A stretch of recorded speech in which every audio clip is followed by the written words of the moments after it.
He walked into the shelter like any visitor, but when a retired K9 locked eyes with him, something unbelievable happened. The dog began crying. Not barking, not growling, but crying. What followed next stunned the entire staff and revealed a heartbreaking secret buried in the past. This is the story they never saw coming. Then started crying. Seconds later, shelter staff realized this wasn't just a reunion. It was a miracle. In the far corner of a quiet animal shelter, a German shepherd named Max sat motionless in his kennel. His fur was still thick and well kept, but his eyes, once fierce and alert, now stared blankly at the wall. Max wasn't just any dog. He was a retired K9, once hailed for saving lives, detecting explosives, and chasing down criminals. But those days were gone. After losing his human partner in a tragic explosion during a mission 2 years ago, Max was found alive, but injured. The department called it a miracle, but something inside him had changed. He wouldn't follow new handlers. He ignored commands. He wouldn't even play. Eventually, the department quietly retired him, and the world moved on. Now, Max spent his days lying in silence. The shelter staff loved him, but even they feared his spirit was slipping away. Max wouldn't even raise his head when people walked by. He never growled. He just didn't care. But each morning, at precisely the same time, Max would walk to the front of his kennel and sit, eyes fixed on the main entrance. As if hoping. As if remembering. As if somewhere deep in his broken heart, he still believed someone was coming back for him. When the shelter's front bell chimed, a man stepped in, his presence calm but heavy. His name was Tom Harrington, a former military handler recently returned from deployment overseas. He wasn't there for flashy breeds or energetic puppies. He wasn't even sure why he came in, only that something inside told him it was time. Tom had seen more than most men ever should. The weight of war, the silence of loss, the ache of things left unresolved.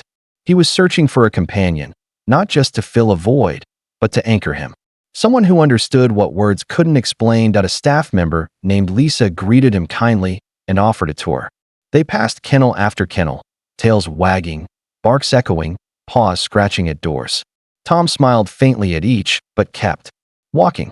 None of the dogs spoke to him, not in the way he needed, until they reached the final aisle. There, in a quiet enclosure, sat Max, still, silent, almost statue-like. But when Tom's boots came into view, something shifted. Max lifted his head. Their eyes met. For a brief moment, neither moved. Then Max stood, slowly, cautiously. He walked to the bars and stared, ears twitching, tail still low, eyes locked on Tom. Tom tilted his head slightly, eyebrows furrowed. "You're different," he murmured. Lisa's voice was soft. "He doesn't usually do that." Tom didn't answer. He just took a step closer. Something old, something buried, had just started to stir. Tom stood still, just inches from the kennel, staring into Max's eyes. There was a flicker there, something more than curiosity. Something deeper. Something familiar. Max didn't bark. He didn't wag his tail. But he didn't look away either.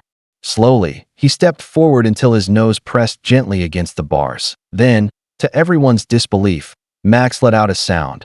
Not a growl, not a whine, but a low, aching whimper. His body trembled slightly. His eyes glistened. And then, a tear fell. Tom blinked, stunned. "No way," he whispered. Lisa gasped softly behind him. "He's crying." Max sat, shoulders slouched, gaze never leaving Tom's face. Another tear slipped down his cheek, soaking into the fur near his muzzle. His eyes weren't fearful. They were searching, remembering, recognizing. Tom dropped to his knees. His voice cracked. "Do I know you?" He reached through the bars, hand trembling, palm open. Max leaned forward and gently pressed his head into Tom's hand. No hesitation, no fear. The contact felt electric, familiar, like touching a memory long buried but never forgotten. Tom's breath hitched. "T-Rex." Lisa looked confused. "What did you call him?" Tom swallowed hard. "That was the nickname I gave my K9 overseas. I was told he didn't make it."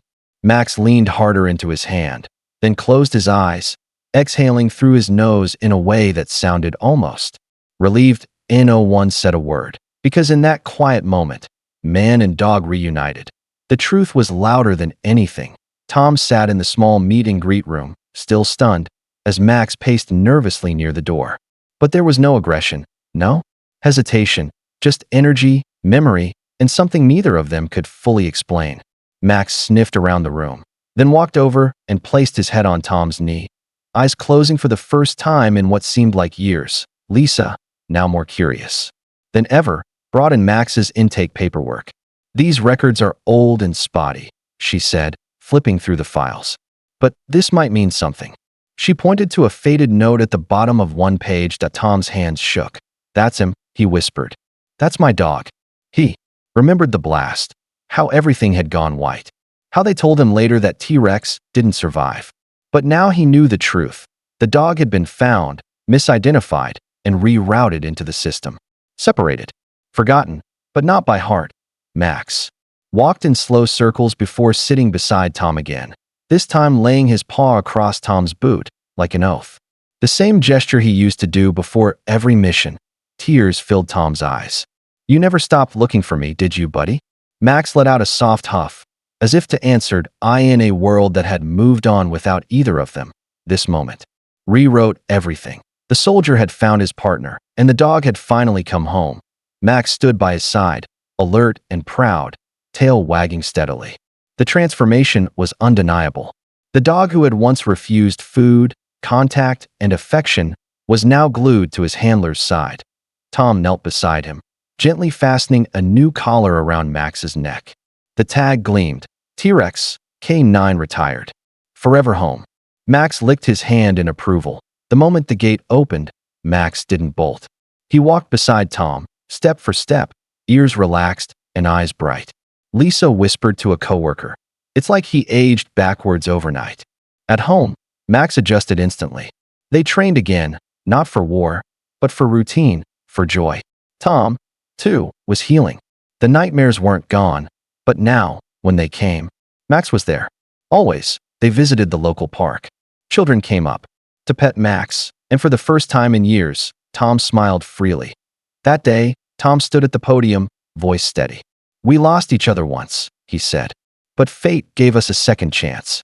He looked down at Max, who leaned into his leg. Millions watched as a hardened K9 let his emotions spill out, and a soldier realized the dog he thought he'd lost forever had been waiting for him all along.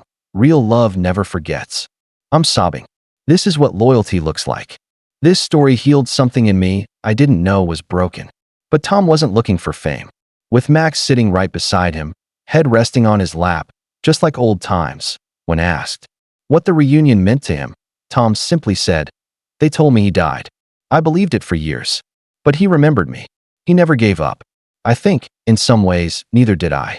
In the weeks that followed, Tom founded a nonprofit called Back to Base, aimed at reuniting retired service dogs with their original handlers whenever possible. Max became the face of the mission, his image, gentle and proud, printed on shirts, posters, and donation drives. But for Tom, the most important image was the one at home. Max, sleeping soundly by his feet, chest rising and falling in perfect rhythm. Two souls who had been torn apart by war, finally whole again through love.